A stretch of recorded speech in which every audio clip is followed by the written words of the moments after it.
बिस्मिल्लाहिर्रहमानिर्रहीम। अस्सलाम वालेकुम। आप देख रहे हैं हालात। मैं हूं सैयद चौधरी।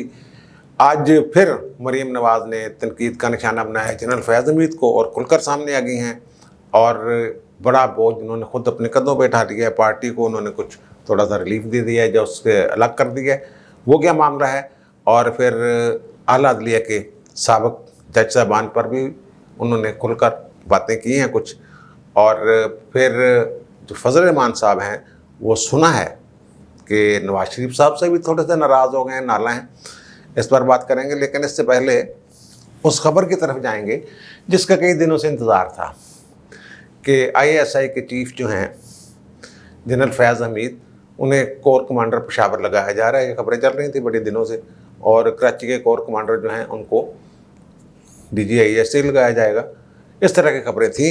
और अब आज अभी थोड़ी देर पहले जब मरीम नवाज़ प्रेस कॉन्फ्रेंस कर रही थी, उसके आगे पीछे थोड़ा सा, बल्कि थोड़ा सा बाद में वो खबर जियो ने दी है कि ISPR के हवाले से कि जनरल फैज़ हमीद को कोर कमांडर पेशावर मुकर्रर कर दिया गया है। जबकि जो कोर कमांडर पेशावर थे आमिर साहब, उन्हें गुजरांवाला का कोर कमांडर मुकर्रर कर दिया गया है और गुजरांवाला के कोर कमांडर आसम मुनीर को क्वार्टर मास्टर जनरल GHQ में ये लगा दिया गया है। ये खबर है।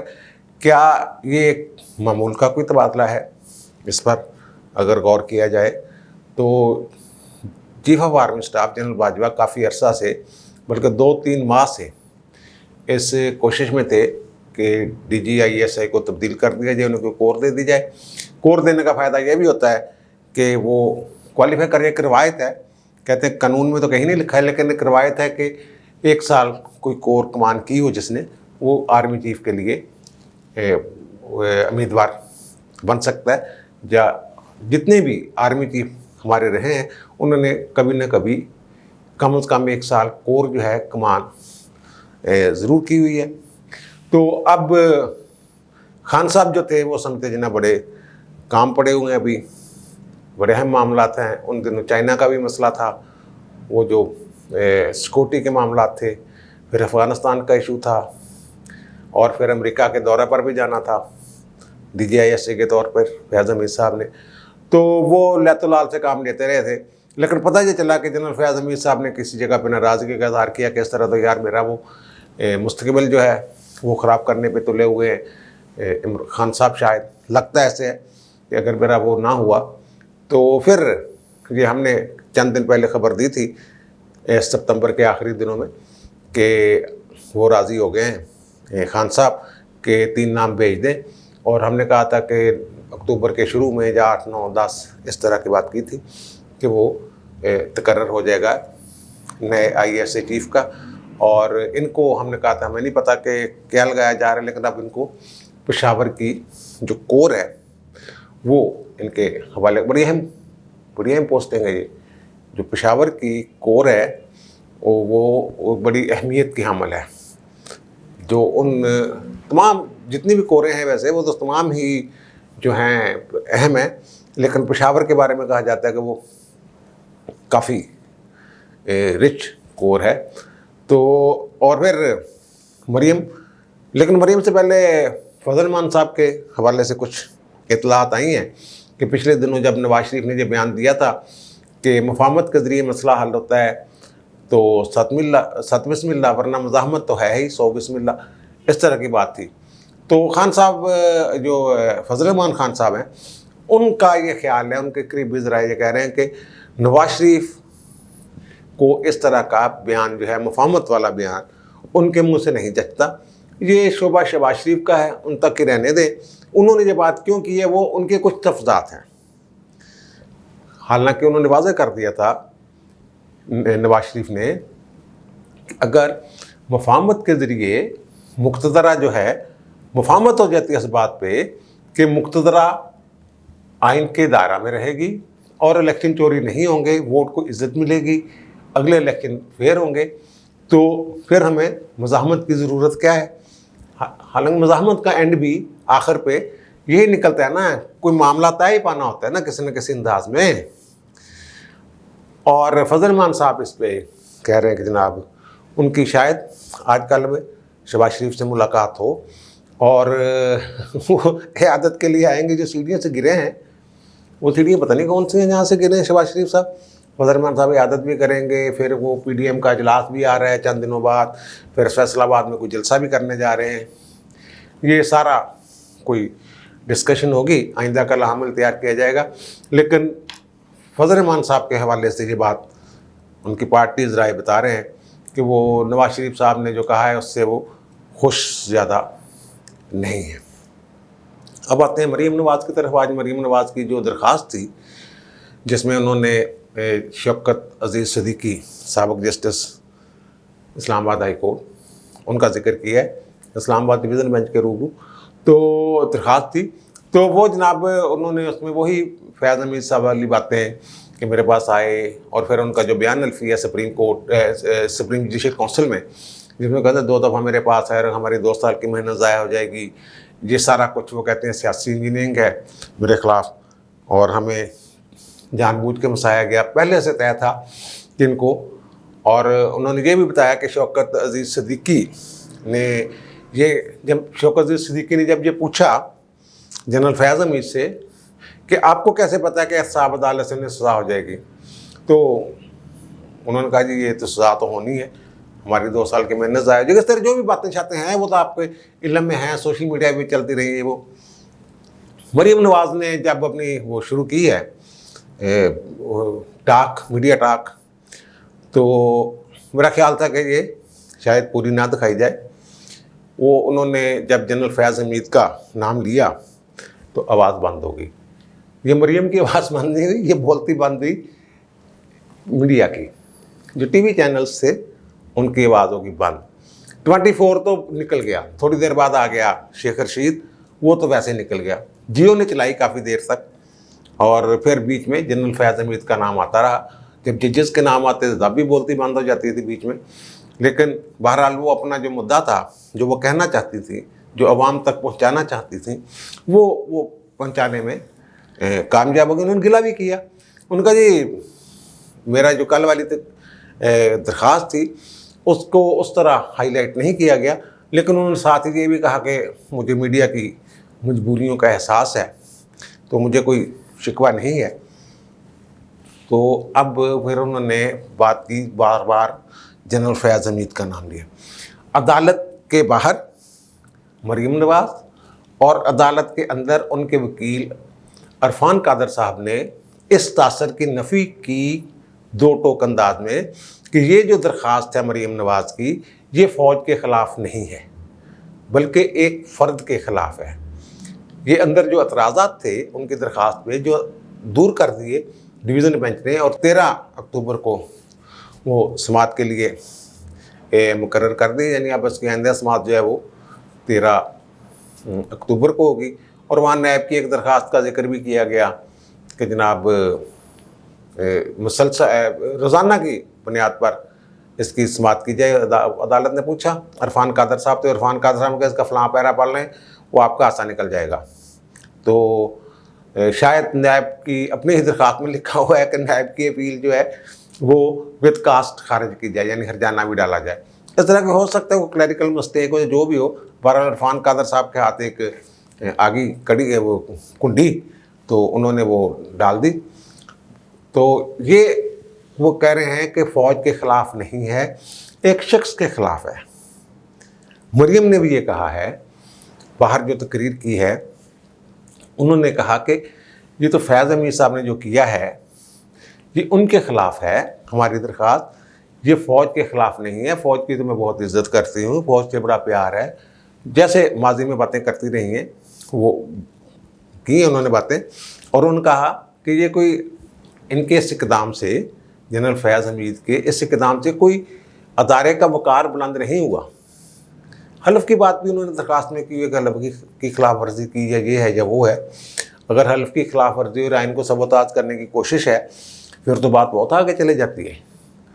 अगर ये कोई आसान केस नहीं होगा अदालत के लिए, ये मैं बता दूं, इस जो केस का जो भी नतीजा निकले, अगर ये दरख्वास्त मंजूर हो जाती है फिर तो एक बहुत बड़ा ठप्पा लग जाता है। जैसे वो PCO केस था जनरल परवेज़ मुशर्रफ वाला, वो जिसका जो 3 नवंबर 2007 को जो उन्होंने पीसीओ जारी किया था, उस हवाले से जो केस था, जो 31 जुलाई 2009 को जिसका फुल कोर्ट ने फैसला किया था और उसमें सिफारिश की थी इनके खिलाफ हाई ट्रीजन वाली, तो ये तो तकरीबन उससे मिलता जुलता केस बन रहा है। और जब लोगों ने पूछा मरीम नवाज से कि जनाब क्या आप चाहती हैं कि कार्रवाई की जाए फैज़ हमीद साहब के ख़िलाफ़, अगर आपके जो इल्ज़ामात हैं, उनका जी मैंने अपनी दरख्वास्त जो है उसमें तमाम बातें बयान कर दी हैं, जो तमाम चीज़ें सामने हैं। तो फिर किसी ने पूछा कि यार उनका तो आइंदा आर्मी चीफ़ के तौर पर नाम लिया जा रहा है, तो वहाँ फिर उन्होंने कहा ये मुतालबा कह दें या उनकी तरफ से कोई, उन्होंने कहा जनाब ये जिनको सज़ा मिलनी चाहिए उनको आप तरक्की दे के सबसे ऊपर वाले ओहदे पे नहीं बिठा सकते, इस तरह की बात की। यानी उन्होंने खदशात का इज़हार या तफज़ात का इज़हार जो भी कह लें आप, ये किया। और उनकी बात से ये लगा कि जनरल फैज़ हमीद को आर्मी चीफ़, आइंदा आर्मी चीफ़ हो गया ना 2022 में नवंबर में, जो 4 सीनियर मोस्ट कोर कमांडर्स होंगे या लेफ्टिनेंट जनरल्स होंगे, उनमें जनरल फैज़ हमीद साहब का भी नाम है। पहले तो ये था कि जनाब उन्होंने कोर कमान नहीं की हुई, पता नहीं क्या होता क्या नहीं होता, अब तो उन्हें कोर भी मिल गई है, वो एक जो रह गई थी कमी वो भी पूरी हो गई है। बहरहाल मरीम नवाज का ये कहना है। और फिर उन्होंने ये जजों पे कुछ तनकीद की है, जनरल खोसा का नाम, उनका जनाब ये जो पंडोरा पेपर्स आए हैं, किसी साफ़ी ने पूछा, जैसे पनामा पेपर्स के हवाले से या पनामा लीक्स के हवाले से ये लोग गए थे अदालत में, शेख रशीद और इमरान खान वगैरह, तो क्या आप भी जा रहे हैं? उन्होंने कहा, वहाँ बड़ी एक उन्होंने तंज़िया बात की और बरमहल बात है ये, उनका ये हमें कोई खोसा मिलेगा जो कहेगा कि हमारे पास केस ले आओ, तो ये बात की है, इतनी बात की है उन्होंने। यानी general Asif Saeed, general sorry माफ़ी चाहता हूँ, जनरल हो पे आचार शिविर यार आजकल, आसिफ सईद खोसा साहब जब वो हेड कर रहे थे सुप्रीम कोर्ट में केस ये पनामा शनामा वाला जमात इस्लामी और दीगर, तो उस वक्त उन्होंने ये कहा था इमरान खान साहब ने एक इंटरव्यू में कि जनरल खोसा ने मुझे रिक्वेस्ट की है कि आप ये केस मेरे पास ले आएं।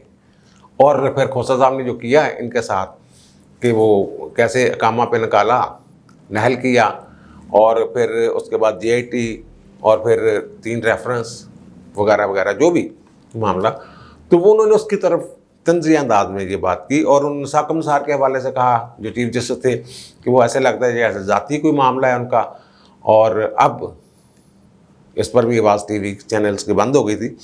उन्होंने कहा अब वो माशरे में लुबे लबाब ये था कि मुँह दिखाने काबिल नहीं, खुशी और गमी की तकरीबात में नहीं जा सकते वो, क्योंकि उन्हें डर है कि उनसे सवाल पूछा जाएगा। और फिर अजमत सईद साहब, सेसलिन माफिया की बातें ये वो, उनको भी उन्होंने अपने निशाने पर रखा थोड़ा सा। अजमत सईद साहब के बारे में भी कुछ बातें हैं, और कुछ निगरान जज जो थे उस हवाले से भी उन्होंने बात की है। जिन्होंने अहम बात एक और की है वो, हाँ, जो मैं ये कह रहा था मरीम ने सारा अपने कंधों पे रख लिया है मामला। ये देखे, ये फ़ौज तो नहीं लेकिन फ़ौज के एक जर्नैल का मामला है। यहाँ परवेज़ मुशर्रफ साहब को एक दिन भी जेल में नहीं रहने दिया था उन्होंने। वो जब उनके खिलाफ हाई ट्रीजन वाला केस था और बुकटी वाले केस थे, कई केस कूस थे, तो वो कैसे वो अचानक रास्ते में से बीमार होके CMH चले गए थे, याद है, और फिर बाहर भी चले गए थे। ये एक जर्नैल का मामला होता है, तो फ़ौज उसके साथ नत्थी हो जाती है। तो अब वो कह रही है मैं तो फैज़ हमीद की बात कर रही हूँ, बार बार ये कह रही है, फ़ौज की बात नहीं कर रही। फ़ौज को तो उन्होंने नुकसान बताया बकौल उनके, लेकिन फिर भी एक बोझ है डायरेक्ट एक जर्नैल के साथ फड्डा लगा लेना, उसको अदालत में ले जाना उसके मामले को। और जैसा मैंने जिक्र किया PCO केस जो जिसकी बात कर रहा हूँ, सिंध बार कौंसिल वाला जो केस था वो उसकी मैं बात कर रहा हूँ। तो ये उन्होंने ये सारा कुछ मैं कह रहा हूँ अपने कंधे पे कैसे ले लिया। उनसे ये सवाल पूछा गया नून लीग की पॉलिसी के हवाले से, इस मौका पर उन्होंने ये दो टोक कहा कि मुस्लिम लीग नून का या मेरी सियासी जमात का इस केस से क्या ताल्लुक, ये तो मेरा केस है, मैं लड़ रही हूँ, मेरे अब्बा जी का केस है, वो लड़ रहे हैं, जमात का इसके साथ क्या ताल्लुक। उन्होंने जमात को आप अलग रखें इस केस से, जमात की बात यहाँ करें ही ना आप। बार बार जमात के हवाले से, बयानिया के हवाले से बातें हुई हैं वहाँ, लेकिन मरीम ने कहा कि इसको अलग रखें, मैं अपने केस की बात कर रही हूँ, ये मेरा केस है, ये मेरी दरख्वास्त है, जमात का इसके साथ कोई ताल्लुक नहीं। यानी उन्होंने ये बोझ जो है सारा अपने कंधों पे लेने की कोशिश की है। और फिर उन्होंने ये भी कहा कि अदलिया के लिए भी एक मौका है कि वो अपनी साख जो है वो बहाल करे, आज़ादी की तरफ बढ़े, कि हमेशा यही नहीं कि ऊपर से फैसले आएँ या प्रेशर के तहत ये फैसला अदलिया ने करना है, कि उन्होंने हमेशा प्रेशर के तहत फैसले करने हैं या आज़ादाना अगर मौका मिल रहा है, जैसे मौका मिला था इफ्तिखार चौधरी की मजूली और फिर बहाली और फिर जनरल परवेज़ मुशर्रफ के खिलाफ ऑब्जर्वेशंस, फिर पीसीओ जजमेंट जिसका मैं जिक्र करता हूँ, तो उस वक्त जो सबसे ज़्यादा तनकीद की जा रही थी ना अदलिया के माजी पे की जा रही थी। और उस वक्त कहा जा रहा, देखें अब सारी उम्र नजरिया ज़रूरत नू इस्तेमाल करने वाली अदालत अज आइन और कानून की गल कर रही है, ये इस तरह के डायलॉग बोले जा रहे थे ना। तो वो जो जजमेंट है उसमें एक अहम पैराग्राफ है जो उस वक्त तो शायद लोगों की नज़र से गुजरा हो या खबरें भी उसकी आई हों। उसमें उन्होंने जो माजी में नजरिया ज़रूरत इस्तेमाल करती रही है अदलिया, फुल कोर्ट थी, तमाम जज सुप्रीम कोर्ट के उस केस में बैठे थे, सुन रहे थे उसको। तो उन्होंने माजी में नजरिया ज़रूरत जो इस्तेमाल करते हैं उसके हवाले से उन्होंने तौबा की थी, तायब होने का उसमें बाकायदा जिक्र है, संजीदगी से माफ़ी मांगी थी उन्होंने कि ना माजी में जो हो गया उस पर हमें माफ़ कर दें, उस पर हम तौबा करते हैं, तायब होते हैं उस बात से कि आइंदा नजरिया ज़रूरत का इस्तेमाल नहीं होगा। उसके लिए उन्होंने रिपेंट का इस्तेमाल किया था, लफ्ज़ रिपेंट इस्तेमाल किया था, यानी कि तायब होते हैं, तौबा करते हैं या माफ़ी मांगते हैं, ऐसी माफ़ी के दोबारा गलती नहीं करेंगे, ये उसमें उन्होंने बात की थी। अगर सुप्रीम कोर्ट माजी के हवाले से कुछ कर सकती है, माफ़ी मांग सकती है, तो अब भी बहुत सारे इसको, लेकिन वो जो थी ना सुप्रीम कोर्ट, वो एक तो ये कि वो हराकर या शिकस्त दे के अवामी ताकत के ज़रिए मजबूर करके परवेज़ मुशर्रफ को बहाल हुए थे, ठीक है ना। परवेज़ मुशर्रफ को उन वकला तहरीक के नतीजे में मुल्क छोड़ कर जाना पड़ा था, वो सदारत छोड़नी पड़ी थी उन्हें वो अपना ओहदा छोड़ना पड़ा था। और जरदारी साहब के दौर में ये बहाल हुए। एक तो ये कि वो कमज़ोर हो चुके थे मुशर्रफ साहब, और फिर ये भी एक बात है कि उस वक्त जो बहुत सारे अस्करी इदारे के लोग शायद अदलिया की पुष्टनाही कर रहे थे या अदलिया के पीछे थे, और वो लेकिन वो मुशर्रफ को भी बचाना चाह रहे थे, इस तरह का वो मामला था। इसलिए उसने ज़रूरत से एक फ़ैसला दे दिया और फिर वो उसका आर्टिकल 6 के तहत कार्रवाई हुई, जो भी उसमें हुआ। फिर जो भी आगे तो लंबी कहानियाँ हैं, हाई कोर्ट ने फिर क्या कर दिया और वो खसूसी अदालत ने क्या कर दिया, सुप्रीम कोर्ट में मामला पेंडिंग है, क्या है क्या नहीं है। लेकिन उसमें रिपेंट उन्होंने कह दिया था पीसीयू, जो 3 नवंबर 2007 वाला था, जिसके तहत ये 43 जज जो हैं वो फारग हो गए थे। तो अब भी इस तरह का वो मरीम कह रही है कि अदलिया के पास एक मौका है कि वो अपनी साख बहाल कर सकती है। लेकिन अब थोड़ा सा चक्कर ये है कि वो कमज़ोर हो चुके थे मुशर्रफ, और ये अभी इनकी ताकत बढ़ रही है। DGIAC बहुत बड़ा ओहदा होता है, फिर इसके बाद अब कोर इनको पेशावर की, और कोर के बाद ये उस लाइन में लग गए हैं।